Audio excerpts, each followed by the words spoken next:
Hi, welcome.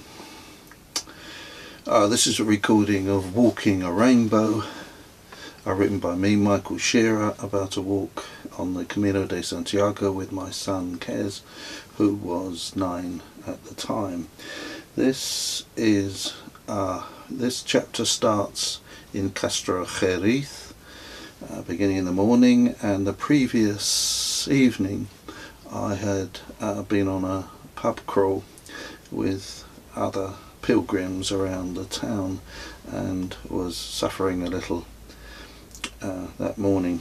This chapter is chapter 20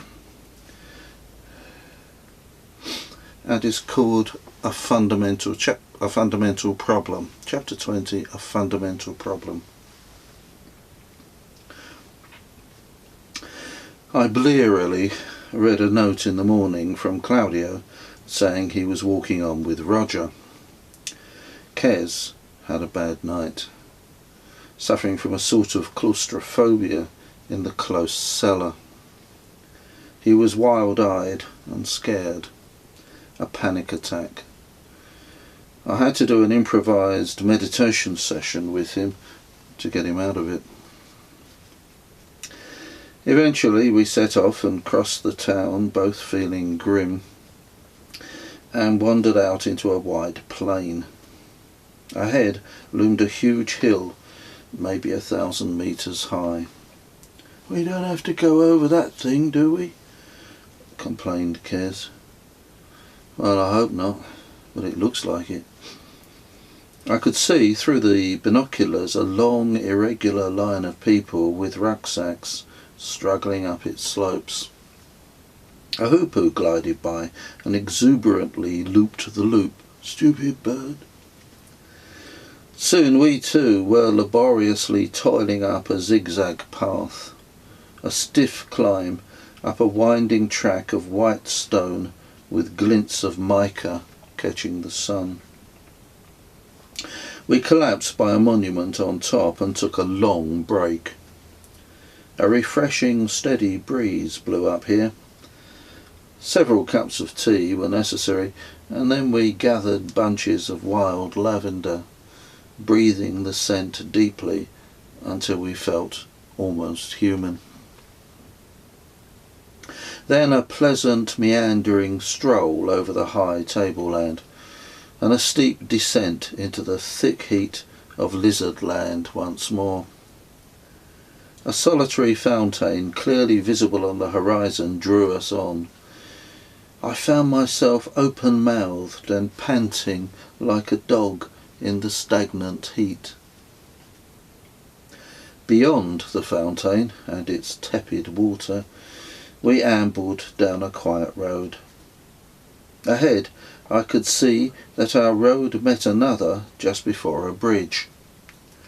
And coming down that other road, exactly at a pace which would ensure we met at the bridge, was an extraordinary sight.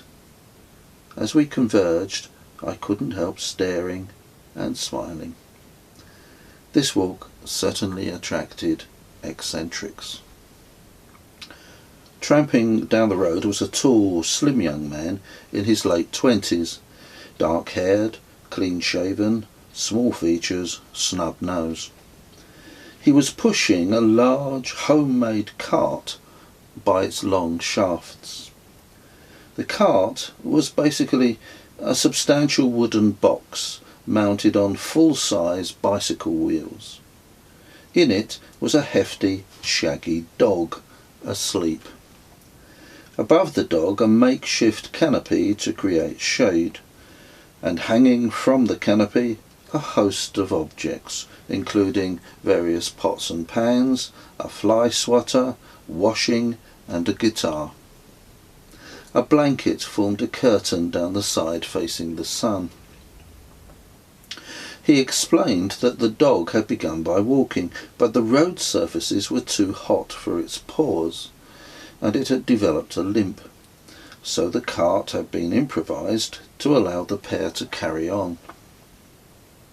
We crossed the bridge over the Rio Pisuerga together. Then the path turned away from the road to follow the river. The river bank was a perfect place for a break.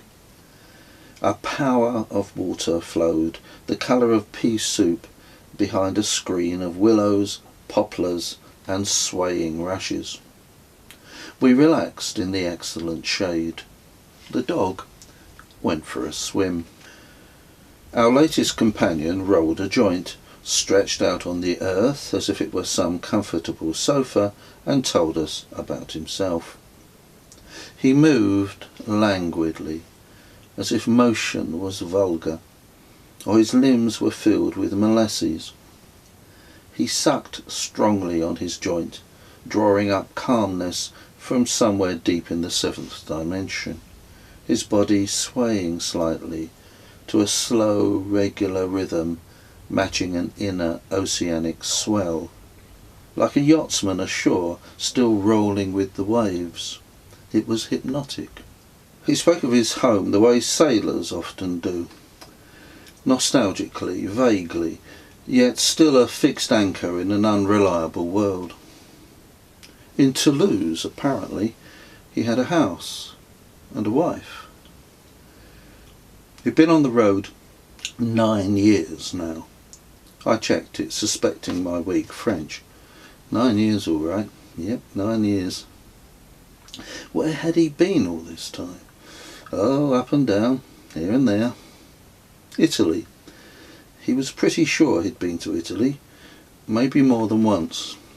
He smiled at some soft secret. And was he going to Santiago now? Probably.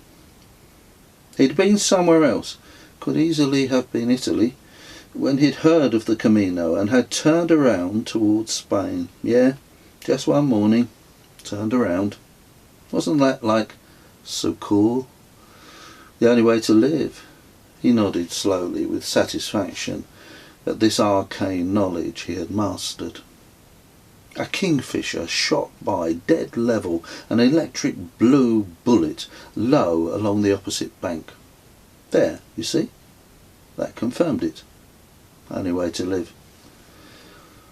The willows rustled and whispered in a light breeze. He admired our stove and lamented the fact that he didn't have one and couldn't afford restaurants. He prepared food over an open fire on occasion, but couldn't be bothered most of the time. He'd cook us a meal on our stove sometime, he promised. We took our leave of Serge, as he looked set to remain on this pretty spot for some hours more.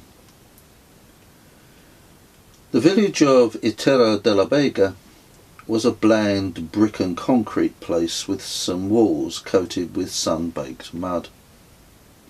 By the central fountain, with its rearing horses, surrounded by palm trees, a small girl approached us and insisted that our friends were in the bar and she would conduct us there. She was most insistent and led us through the hot, empty streets to the hidden bar. Here were Claudio and Roger, in a jovial mood and very pleased to see us. I offered the child a few coins for her trouble, which she indignantly refused. Just a couple of beers and we were off again, leaving Claudio and Roger in the bar. Through the village and out, over a road, and on down a wide track of dust and stones. The landscape looked wild, like something out of a western. The path weaved between butts. John Wayne would have fitted in well. "Can't go on, Dad," said Kez suddenly. "I know it's a bit bleak here, Kez, but keep going. It can't be that far to the next village," I replied, consulting my sketch map. "No, I mean, I can't walk anymore." I looked at him. Nothing obviously the matter. "What's wrong? Blisters?" His reply completely astonished me. "No," he writhed with discomfort. "It's my bum." "Your bum? What do you mean your bum? What's wrong with it?" "It's seized up." This reduced me to incoherent repetition.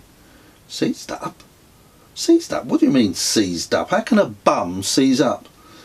Oh, the two halves have stuck together and one bit won't move over the other bit. It's seized up. An appalling possibility crossed my mind. Kes, tell me, when did you last wash your bum? He looked acutely uncomfortable. Well, I washed it before we left. Well, Castro Jerez was a bit sweaty last night, but it shouldn't have gone like that since then. Oh, no, not before we left Castro Jerez. I mean before we left England. England? Are you telling me you haven't washed your bum since we left England? He squirmed. Oh, yeah. But it's been weeks, and in all this heat. Seized up, it's a wonder the bloody thing works at all.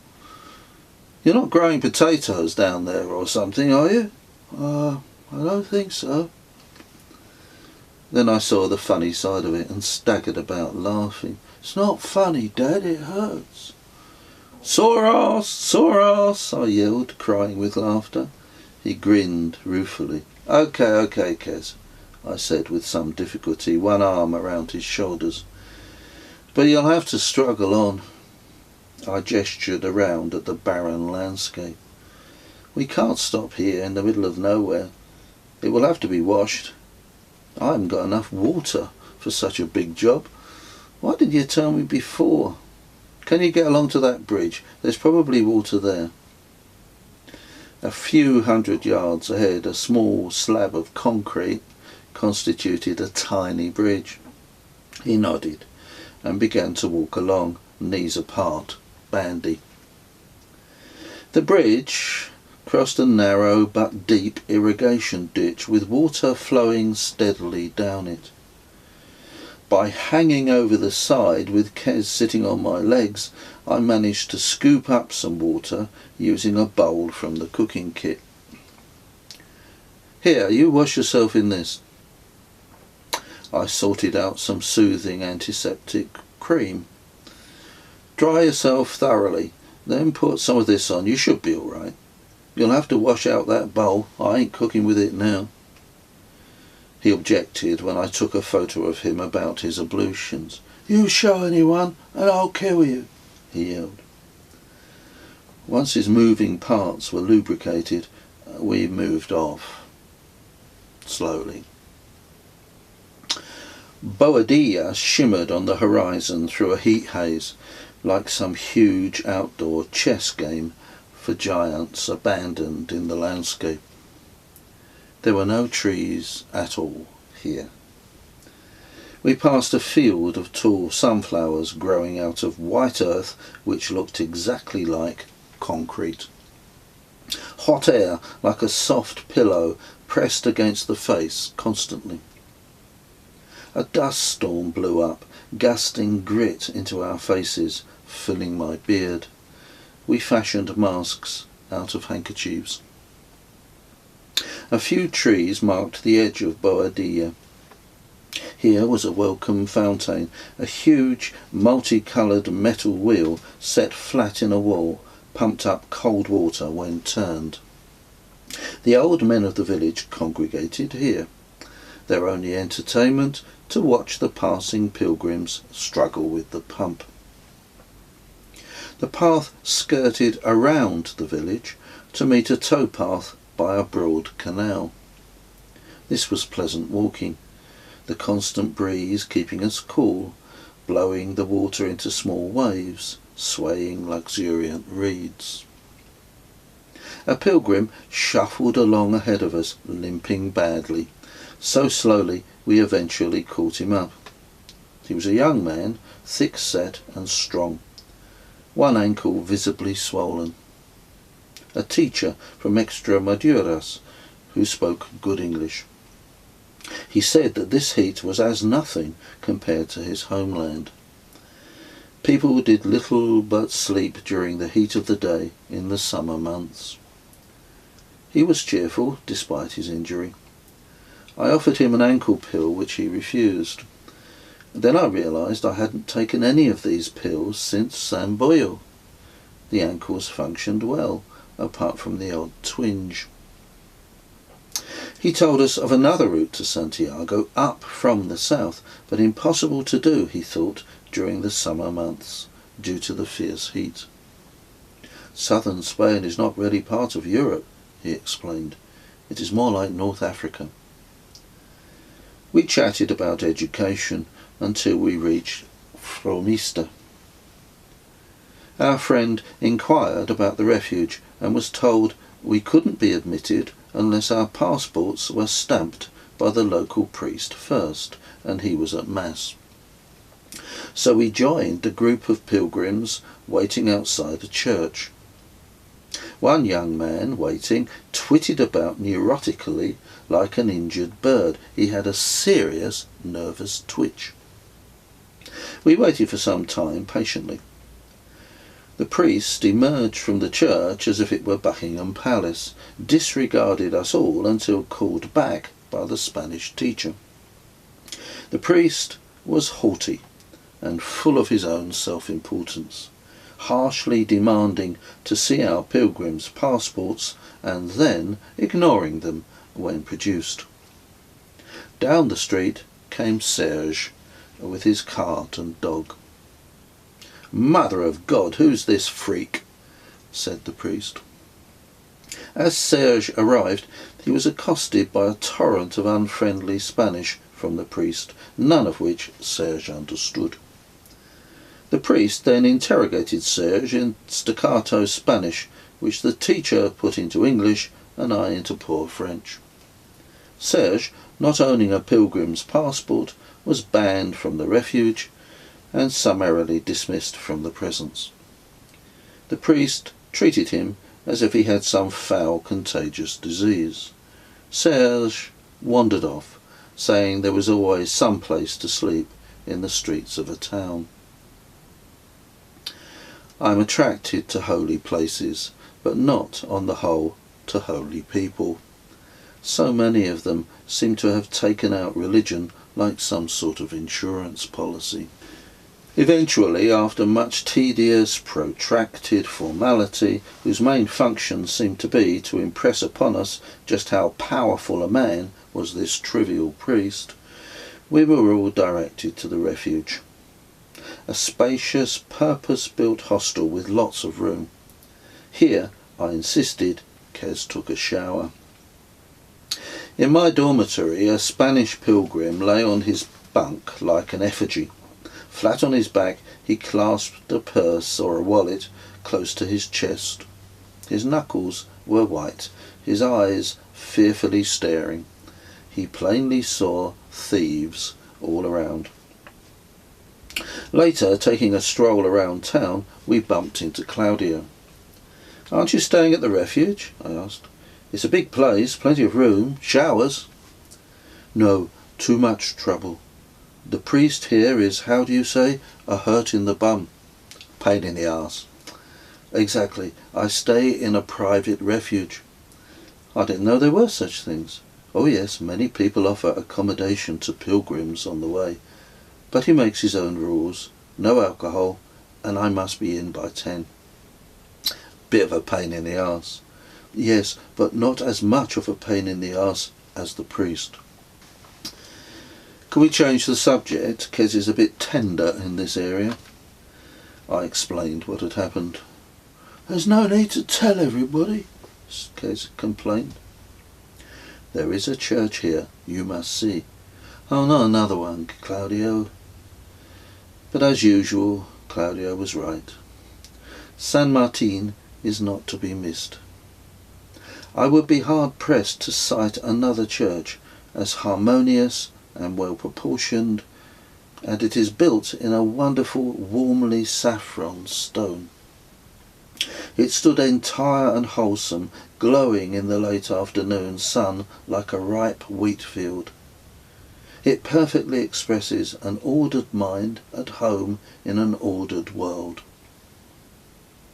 If you want to know what it might feel like to have an integrated psyche, where thought and feeling and action square with each other, and this whole matches a vision of the universe, go and stand before San Martin in Fromista. That night a violent storm split the world around Fromista. The very texture of things flashed and crashed and shook, while rain scourged down like an endless volley of giant needles. I kept thinking of Serge, somewhere out there, taking refuge with his howling dog under the cart's canopy, strumming his guitar, smoking damp weed, keeping cool, man.